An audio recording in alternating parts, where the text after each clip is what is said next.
2015, I did a thing. I did something that scared me, something that excited me, something that was unknown to me. In 2015, I published a book. That book was called Wrapped in Skin. And from that day, it has changed my life consistently.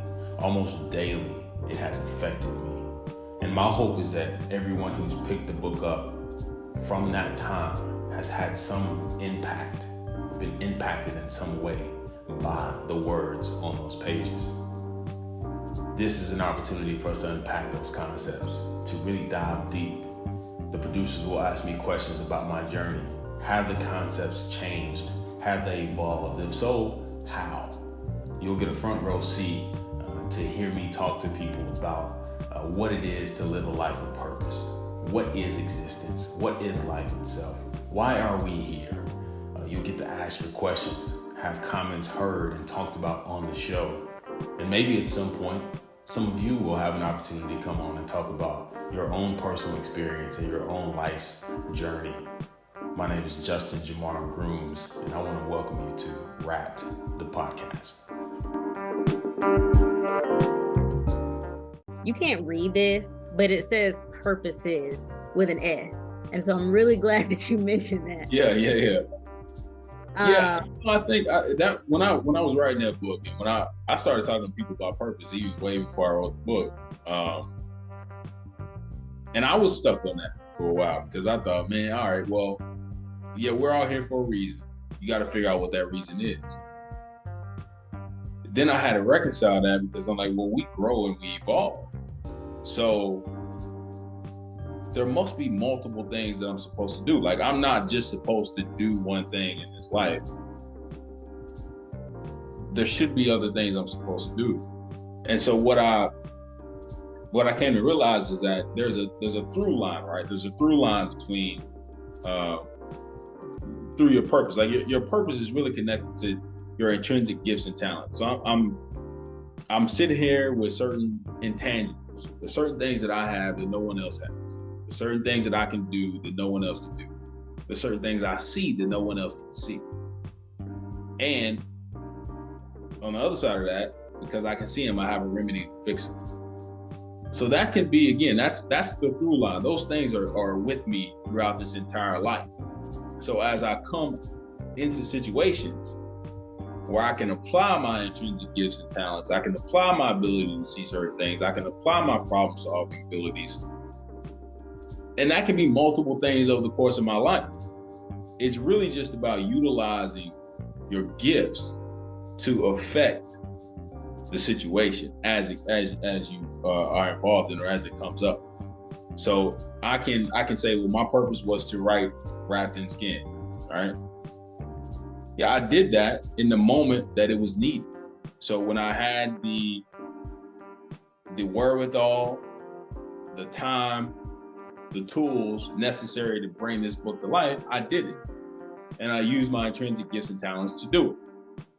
The next thing might be something different, but I would still need to use my gifts and talents to do it. So it's just really recognizing where you can deploy your gifts. That to me is dynamic purpose. I'm just consistently deploying my gifts when the circumstances call for it. Mic drop. Let me knock this off the table. Okay. Thank you. And so you got one more for me? Kinda. Okay. So after that, it goes into the morning meditation. In the book, I'm following like the prose of the book, right? Yeah. And then the next thing is. Well, by the way, if they don't know what the book is, they know what the book is, but this is the book. It'll already be on the thing.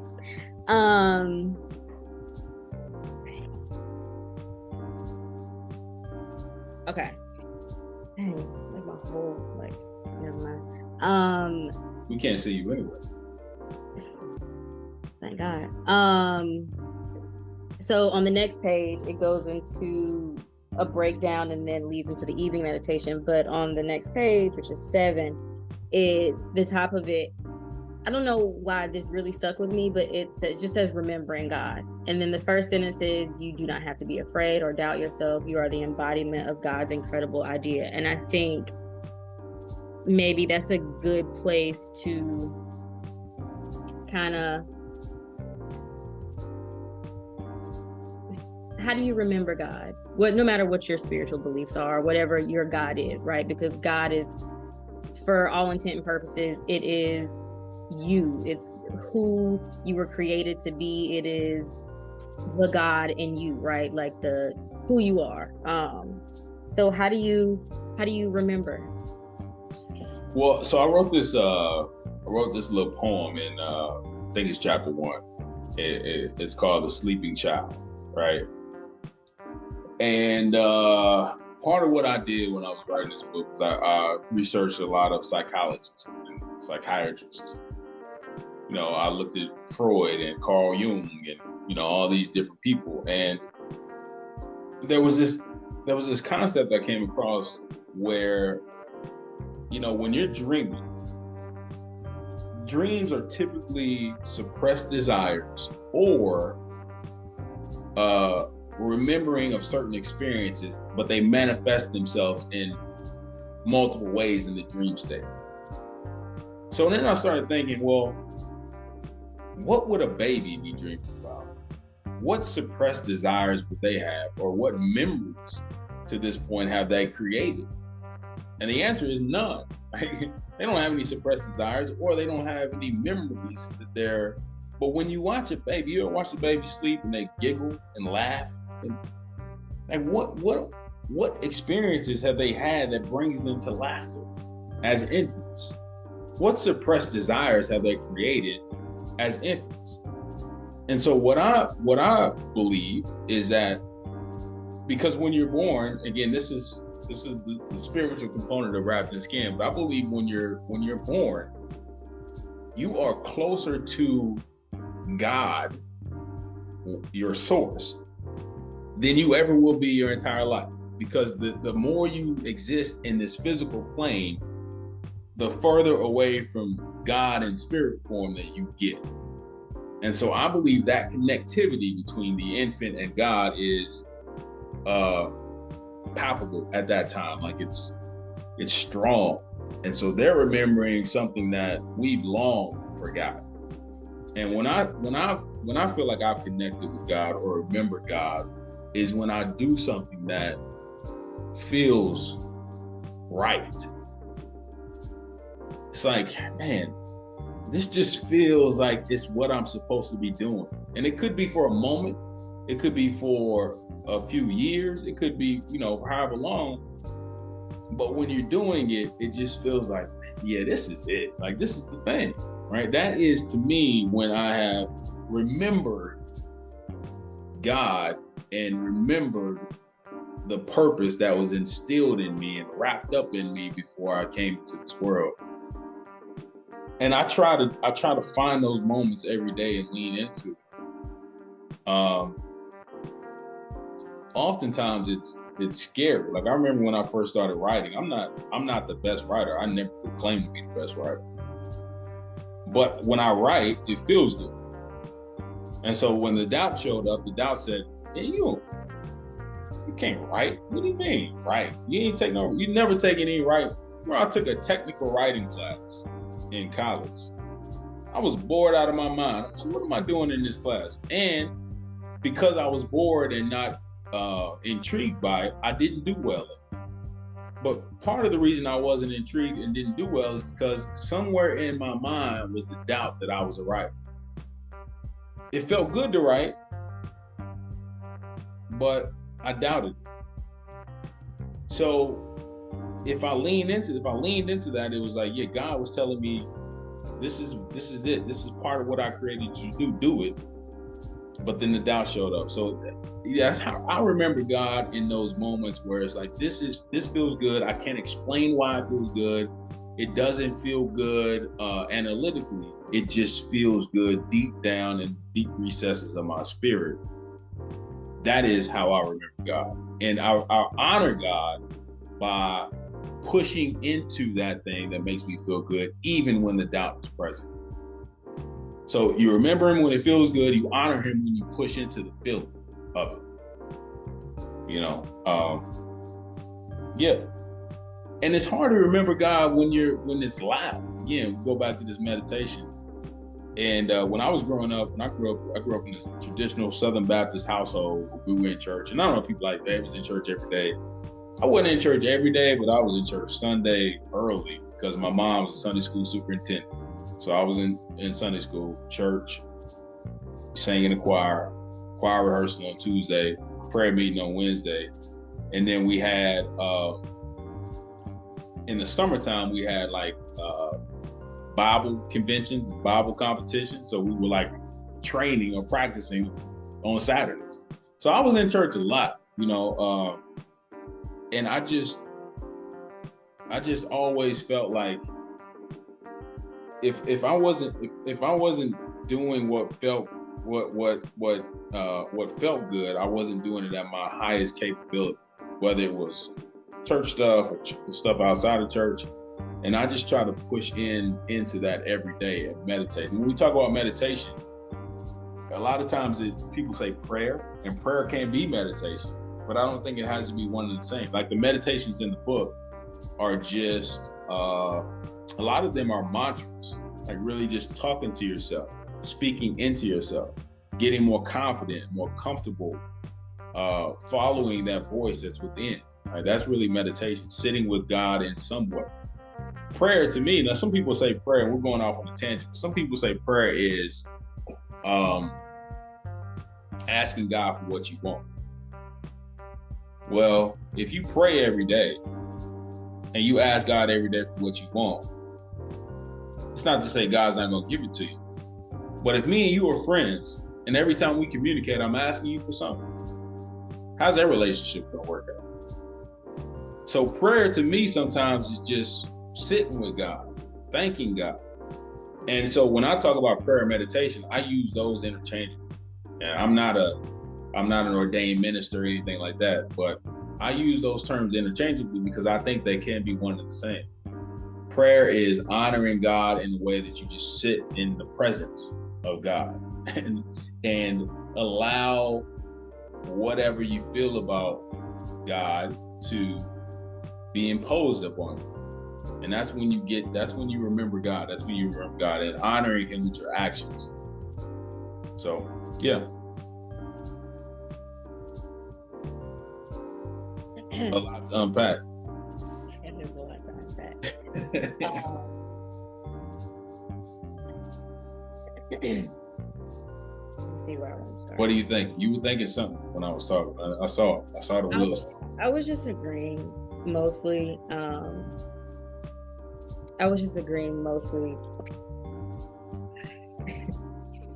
can't decide if I want to go from the book because this chapter is called The Divine Wait, hold on, make sure. A Divine Design, God's Epic Plan for Your Life, right? Mm-hmm. So we talk about purpose, we talk about how to remember God, how to honor God.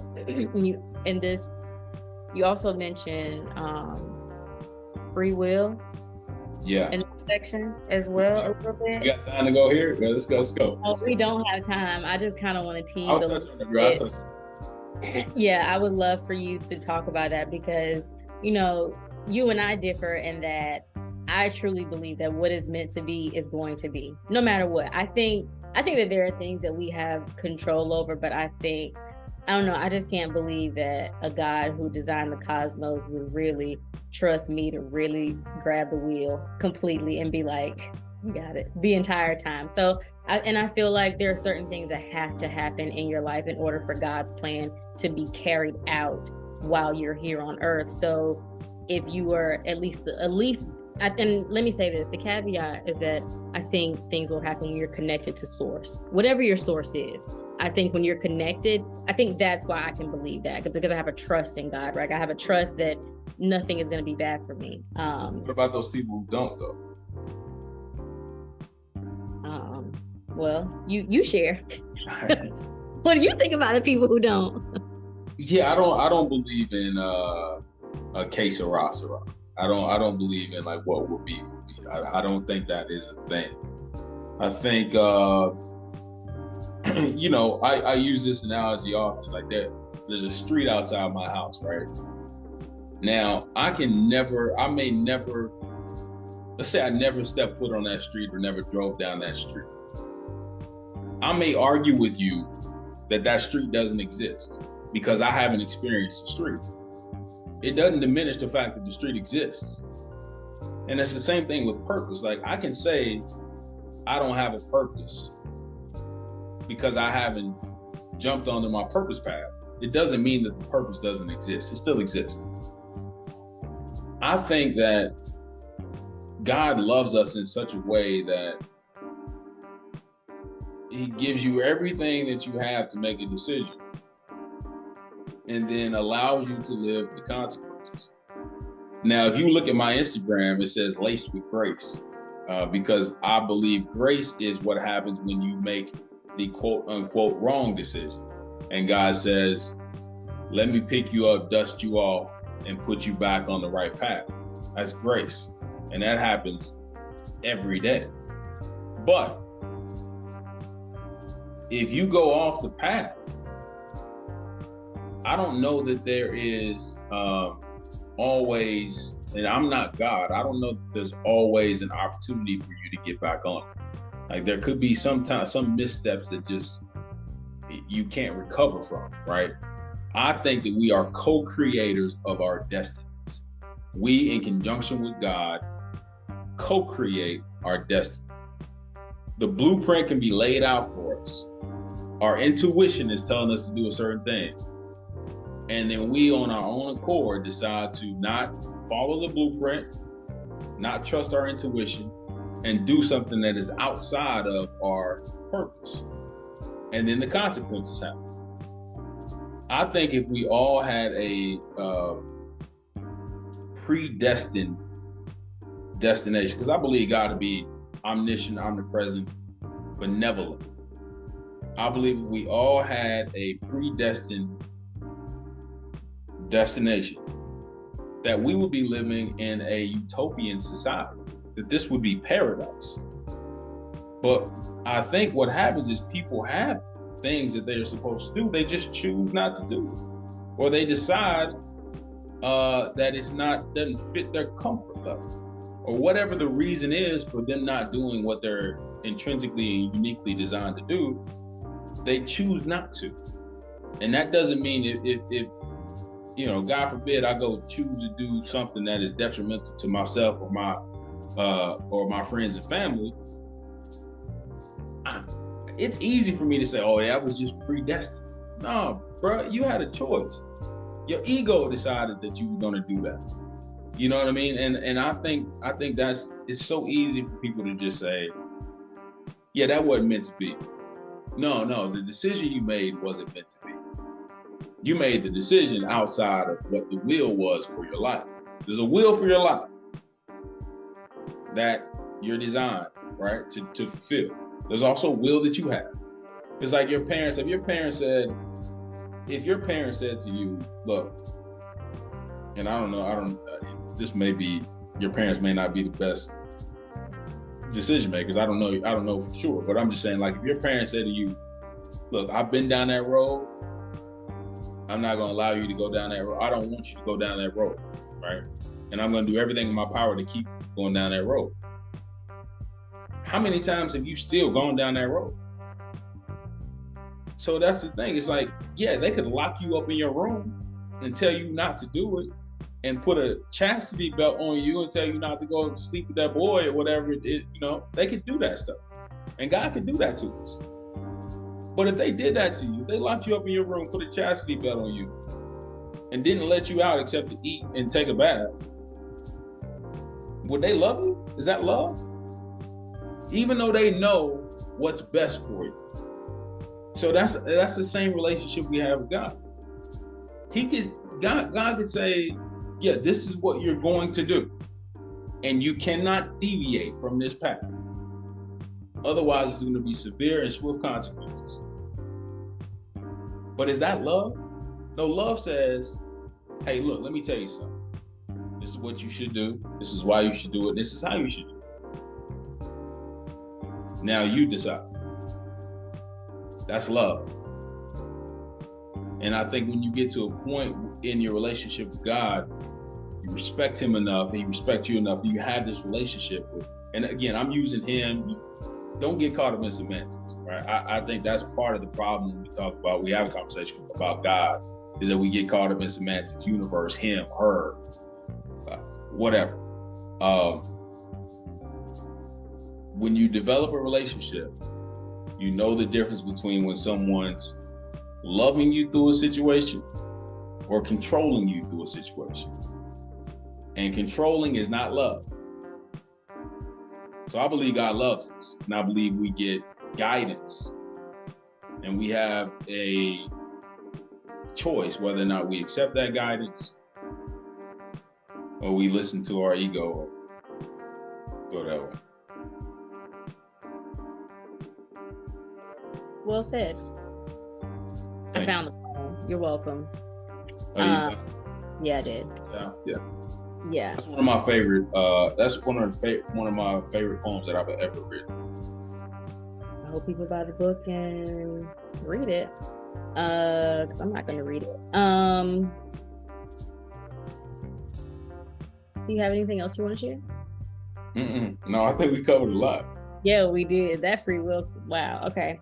That was something. And that we're just through chapter 1 now. We're not. We haven't even got to the evening meditation in chapter 1 yet. Okay. All right. Well, I mean, I guess technically we finished, but for the most part. No, I appreciate you, and I appreciate you showing up when you're feeling under the weather and doing this. So. No problem. Yeah. My pleasure.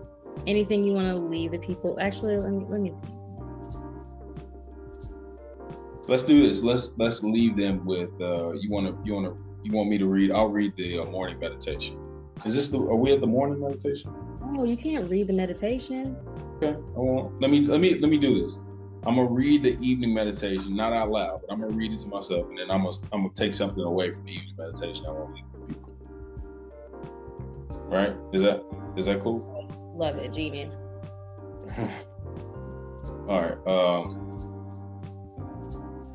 right. So here's what I would say. We talked a lot about ego, and I think ego sometimes is misunderstood. Ego is simply the perception of oneself. It's how you feel about yourself. So people say you shouldn't have an ego, or ego is bad. Well, that's a misconception. Everyone has an ego. So to say that I shouldn't have an ego means I shouldn't be human. Ego is simply how I feel about myself. So what I will say is evaluate how you feel about yourself. When I talk to you about, it's easier for me to look at you and evaluate you than evaluate myself. So I would say for everyone out there, spend some time discovering you. There's so much to be discovered in your life that you don't know, that if you really spent an ample amount of time trying to discover who you are, you would have zero time to evaluate other people. I mean, you are literally that interesting. Every person is that interesting and that unique. It takes people a lifetime to uncover layers of themselves. So if I had to leave people with something, it would be spend time figuring out who you are. Like, take a fine-tooth comb to yourself and find out who you are. And you will be amazed at the stuff you find. And be okay with what you find. Now, you're going to find some stuff that you don't like and then go to work fixing those things. But don't judge it so much that you're like, I don't want to deal with that. Because that's when you realize you don't really love yourself. Like, when you find stuff that's flawed and you are so disgusted by it that you don't want to deal with it, that means you don't love yourself enough. So when you find those things, press into it, go to work, because you deserve it. Like, every individual deserves to be able to work on things that they find disgusting within themselves. Like, you deserve that attention. And if you spend so much attention on that, I promise you ain't gonna have time to figure out nobody else's faults. It's too exhausting. Only got 24 hours of the day. I got so much shit I gotta do within so much work I have to do on me. Like, I'm barely finding time to do that. And then when you do that enough, you free up some time, and you can then start working on other people, press into some other people, and use what you learned by working on yourself with some other people. But yeah, that's what I would say. Spend the next however long it takes figuring out who you are, and then going to work on yourself. Love that. I took a class or something not too long ago, and the speaker said, discover who you are before the world got its hands on you. So about your earliest memory of you being alone, wherever that is, whatever that is, what were you doing then? Who were you with? Play. Go outside and play like a little kid. Like, to your point, kids are so connected to God, and all kids are playful. All kids are happy and playful, and as hard as it is to go out and do that and do something different and lean into it, once you do it a couple of times, you, one, like you said, don't have room to judge anyone else when you go inside. You don't have the time to, or the bandwidth. But two, you don't want to anymore. You don't care to, because you start to understand grace. You start to understand not only the grace that God has given you, but the grace that the people who love you in your life have given you. When you start to see those flaws and you're like, oh my gosh, this is a lot. Oh, you really love me through this. You learn grace. You learn love, not only for yourself, but for other people. I think that's one of the things that I've learned in like my path to healing is, I don't care. Like, I mean, I might say something about somebody still. I'm still gonna be a little bit judgmental about things, but for the most part, I don't care to judge people about things dealing with their character. Yeah. If it doesn't align with mine, it just doesn't align. But going in the thing too, you're gonna also realize that when you find those things about yourself, you want patience. Like, you want to be patient with yourself. You're like, man, I got this stuff I need to work on. It's gonna take some time. So you then realize, like, if I need to be patient with me, all the flaws I'm pointing out with someone else, but I'm not gonna be patient with them to fix it. Absolutely. Like, I want patience for myself, but I can't give them grace and be patient with them to fix what they have going on. And so I think the more work you do, you get to that realization. And it takes time to work through some of these things. And as much grace as I want, I have to give grace to other people. So the judgmental aspect, although I agree with you, we all to some extent are judgmental. I think you become increasingly less judgmental the more you understand your own insecurities and opportunities. You know, I think the more you do that, the less judgmental you become for people. Yeah, because once you go inside, you realize ain't nobody thinking about you. Yeah. Ain't nobody thinking about you day to day like that. I mean, not in the way that we think they are. So only we are. Absolutely. And again, it's only right. It's only right. No one is thinking about you as much as you are. Mm-hmm. And that means no one can do as much work on you as you can. So the therapy's good. Going back to what we talked about at the beginning of this, therapy's good, all that stuff. But you have to take what you get from therapy and then go to work on yourself, because that therapist ain't coming home with you. No. Maybe some therapists live in the house, but most therapists, you have a finite amount of time to talk to this person, and then they give you tools, and then you got to go do the work. Mm-hmm. And that's where the magic happens. Yeah, absolutely. And it is nobody's responsibility. I just want everyone to be clear. There's so much like forced responsibility on people to be responsible for others. That's not fair. Your husband, your wife, whatever, they are responsible for them, for their person, not you. No, I'll go off on a tangent, but yeah, it's an inside job. Yeah, it is. You know, we can talk about that. I mean, there's partnerships in this, but yeah, for the most part, it's you. You drive. You drive. You're flying a plane. You're driving the car. You steering the boat. It's all you. All right, I got a last. The captain of my soul.